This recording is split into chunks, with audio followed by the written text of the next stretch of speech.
नमस्कार दोस्तों, हमारी आज की कहानी है भरम। एक दिन एक राजा ने राज पंडित को बुलाया और उसे बहुत सख्ती से आदेश दिया। राजा परीक्षित ने सुखदेव से भगवत गीता सुनकर मोक्ष प्राप्त किया था। उन्हें केवल 7 दिन लगे। मैं आपको सभी बंधनों से मुझे मुक्त कराने के लिए 1 महीने का समय दे रहा हूँ, ताकि मैं मोक्ष प्राप्त कर सकूं। यदि आप ऐसा नहीं कर पाए तो मैं आपकी सारी संपत्ति जब्त कर लूंगा और आपको मृत्यु दंड दूंगा। इस आदेश ने राज पंडित को अत्यधिक चिंतित कर दिया और वह इस चिंता में अब न तो खा सकता था और न ही सो सकता था। उसका तनाव दिन ब दिन बढ़ता ही जा रहा था। एक दिन संयोग से जब वह अपने परिवार के साथ भोजन कर रहा था तो उसका बेटा, जो आमतौर पर अपना भोजन अलग से करता था और जो अपने पिता से यदा कदा ही मिलता था, एक दिन बेटे ने गौर किया कि उसके पिता बहुत उदास दिख रहे हैं। उसने अपने पिता से उदासी का कारण पूछा। राज पंडित उत्तर देने के लिए अनिच्छुक थे, क्योंकि उन्होंने अपने बेटे से कुछ उम्मीद नहीं। हालांकि उसकी मां ने उसे परेशानी का कारण बता दिया। पुत्र बिल्कुल भी विचलित नहीं हुआ और उसने शांति से अपने पिता से कहा, पिताजी, आप चिंता न करें और राजा से कहें कि मुझे अपना गुरु स्वीकार करके मेरे निर्देशों का अक्षरशः पालन करने के लिए कहें। पिता ने सोचा कि बेटा शायद उन्हें बचाने के लिए कोई तरकीब सोच रहा होगा, इसीलिए वह उसे राजा के पास ले गया और राजा को अपने बेटे के प्रस्ताव के बारे में बताया।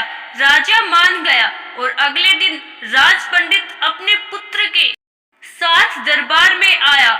सभी बंधनों से मुक्त होने के लिए राजा ने राज पंडित के पुत्र को अपने गुरु के रूप में स्वीकार किया और निर्देशों की प्रतीक्षा में उसके चरणों में बैठ गया। दरबार में भीड़ थी और सभी की निगाहें राजा और उनके गुरु पर टिकी थी। सभी को आश्चर्य हुआ जब राज पंडित के पुत्र ने राजा से एक बहुत मजबूत रस्सी लाने को कहा। राज पंडित यह सोचकर बहुत परेशान हो गया कि उसका बेटा भला यह क्या मूर्खता कर रहा है। वह डर गया और सोचा कि क्या उसका बेटा किसी को रस्सी से बांधेगा या कहीं वो स्वयं राजा को ही तो नहीं बांध देगा।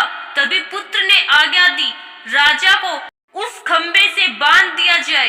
राजा वचन से बंधा था, इसीलिए वह खंबे से बंधने के लिए सहमत हो गया।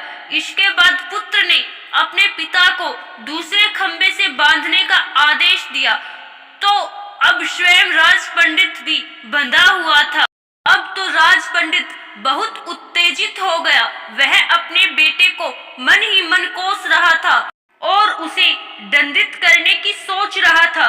तभी उसके बेटे ने उसे निर्देश दिया, अब पिताजी, आप राजा को खोल दीजिए। राज पंडित क्रोधित हो गया और क्रोध में चिल्लाया, अरे मूर्ख, क्या तुम देख नहीं सकते कि मैं स्वयं बंधा हुआ हूँ? क्या एक आदमी जो खुद बंधा हुआ है दूसरे आदमी के बंधन को खोल सकता है? क्या तुम नहीं समझते कि यह एक असंभव कार्य है?